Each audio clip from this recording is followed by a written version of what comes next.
Nalubog ang mga suspect na mismong nanay at kapatid ng 2 menor de edad na biktima at 5 children at risk sa isinagawang entrapment and rescue operation ng mga operatiba ng Women and Children Protection Center o WCPC nitong Miyerkules ng gabi sa Taguig City.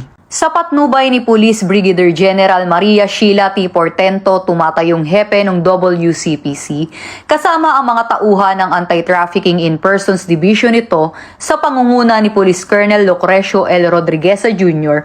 ay nagsagawa ng entrapment and rescue operation na nagresulta sa matagumpay na pagkaaresto ng mga nasabing suspect. Ayon sa operatiba ng WCPC, ay positibo na ang kausap niya mismo ay ang nanay na suspect at habang nakikipagtransaksyon ito ay inalok ang kanyang anak para mag-show kapalit ang pera.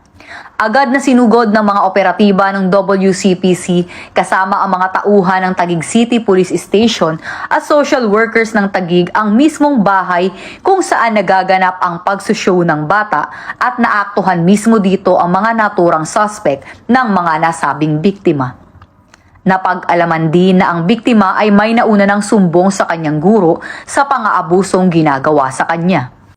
Nahaharap ngayon sa patong-patong na kaso ng online sexual abuse and exploitation of children, anti-trafficking in persons at child abuse ang mga naturang suspect, habang ang mga biktima naman ay nasa pangangalaga na ng CSWDO ng Taguig.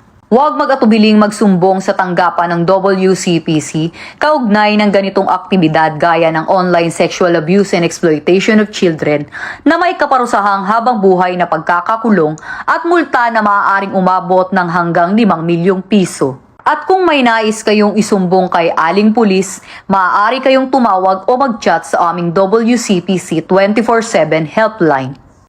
Mula sa PNP Women and Children Protection Center, ako ang inyong PNN Correspondent Patrolwoman Sana Rose Luna, alagad ng batas, tagataguyod ng Balitang Pulis.